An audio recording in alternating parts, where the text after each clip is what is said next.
بھون کا ہے۔ ایک تو یہ کہتے ہیں کہ بھون کی مرغی بھی سیانی ہوتی ہے، اور اس سے آپ کو سمجھ آ گئی ہوگی کہ بھون کے لوگ جو ہیں وہ بہت ہی سمجھدار ہوتے ہیں۔ لیکن ایک اور محاورہ جو یہاں پہ مشہور ہے وہ آپ نے مجھے بتانا ہوگا کہ اس کا کیا مطلب تھا۔ مطلب پنجابی میں ہی میں وہ محاورہ آپ کو سناؤں گی کہ جب کبھی کسی کو دھمکی دینی ہوتی ہے یا جب کسی کو بتانا ہوتا ہے کہ میں تمہارا برا حشر کر دوں گا یا برا میں تمہارے ساتھ کروں گا، تو لوگ کہتے ہیں کہ میں تیرے نال انج کرنی ہے نا جو بھونا لے نوح نال کیتی آئی۔ تو بھون والوں نے نوح کے ساتھ کیا کیا تھا، یہ ایک انٹرسٹنگ سٹوری ہے لیکن تھوڑی سی دکھی بھی ہے۔ خیر میں آپ کو نہیں سناؤں گی، اگر آپ کمنٹ میں پوچھیں گے تو میں آپ کو ضرور بتاؤں گی۔ ہم پہنچ چکے ہیں اپنی کولیگ کے گھر جدھر میں جا رہی تھی۔ باہر ہی ہمیں مرغیاں مل گئیں اور مرغیوں نے ہمیں ویلکم کیا۔ یہ میری ایک کولیگ تھیں، اللہ پاک ان کو جنت الفردوس میں جگہ دے۔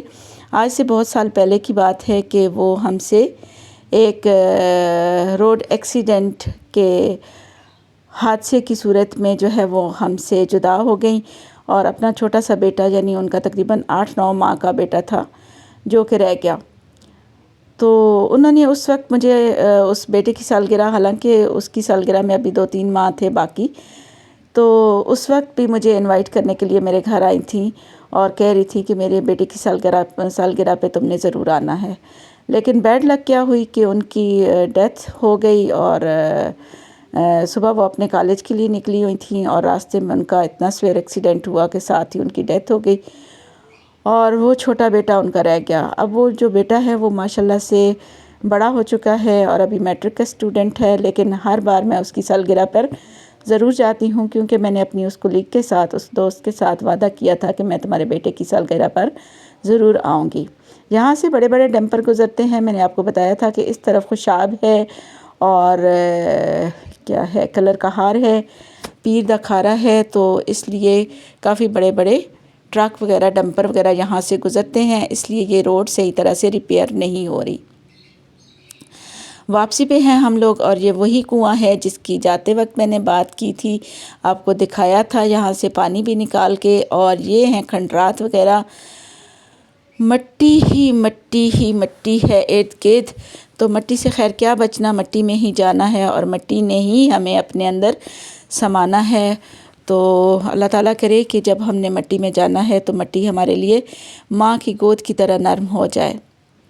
یہ ایک درگاہ سی بنی ہوئی تھی راستے میں اور ہمیں کافی فیسینیٹ کرتی تھی کیونکہ بالکل ہی یہ ویرانے میں اور اجاڑ نگری میں ہے، اور جب بھی ہم یہاں سے گزرتے تھے تو لیٹ ٹائم ہی ہوتا ہے جیسے مغرب کے بعد یا کچھ، لیکن آج تھوڑا عصر کا ٹائم تھا تو ہم لوگوں نے سوچا کہ چلے دن ہے، روشنی ہے تو دیکھ لیتے ہیں کہ یہاں پہ کیا ہے۔ یہ جو باہر باؤنڈری آپ کو نظر آ رہی ہے 4 دیواری سی، یہ مسجد بنی ہوئی ہے، یہاں پہ اگر کوئی چاہیں تو نماز پڑھ سکتے ہیں، آجڑی وغیرہ جو یہاں پہ اپنے جانور لے کر آئے ہوئے ہوتے ہیں۔ ابھی بھی باہر بچے جو ہیں وہ کھیل رہے ہیں، آپ کو نظر آ رہے ہوں گے، اور ہم لوگوں نے کہا دونوں ماں بیٹے نے کہ اندر جا کے دیکھتے ہیں کہ کیا ہے۔ یہ جیسے راہداری سی آپ کو نظر آ رہی ہے، تو یہ اس کے چاروں طرف یہ جو روم سا بنا ہوا ہے، مزار بنا ہوا ہے، اس کے چاروں طرف ہے۔ یہ اندر 2 جھاڑو پڑے ہوئے تھے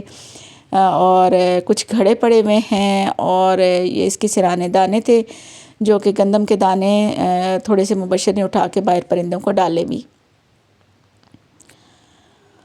اور جو ہے نا اس کے سرہانے جو ہے کچھ شہید ہوئے سپارے وغیرہ بھی پڑے تھے اور قرآنی قاعدے پڑے ہوئے تھے، تو لگتا ہے کہ کسی دور میں شاید بچے یہاں پہ بیٹھ کے پڑھتے ہوں۔ مسواک اتاری جا رہی ہے جی۔ مسواک کے بھی بہت سارے فائدے ہیں، دانتوں کو تو مضبوط کرتے ہی کرتے ہیں، لیکن اس کے علاوہ ایک بات یہ ہے کہ اگر آپ کی پاکٹ میں مسواک رہتی ہے تو خدا نخواستہ کہیں آپ کا راستے میں ایکسیڈنٹ وغیرہ بھی ہو جاتا ہے تو آپ ایسے ہیڈ انجری یا اس طرح کی فریکچر وغیرہ سے بچ جاتے ہیں، اور یہ ہمارا آزمودہ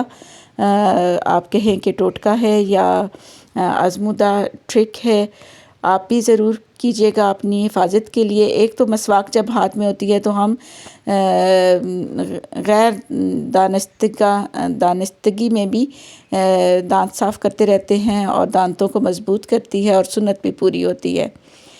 شام کا ٹائم، سورج ڈوبنے والا ہے اور ہم واپس اپنے گھر آ رہے ہیں، اور یہ خوبصورت منظر، اس کے ساتھ ہی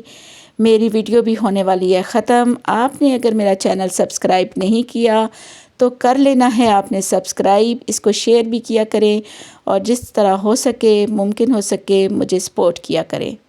اللہ تعالیٰ آپ کا حامی و ناصر ہو۔ اپنا رکھیے گا بہت زیادہ خیال، اور اگلی ویڈیو تک آپ سے چاہوں گی اجازت۔ اللہ حافظ۔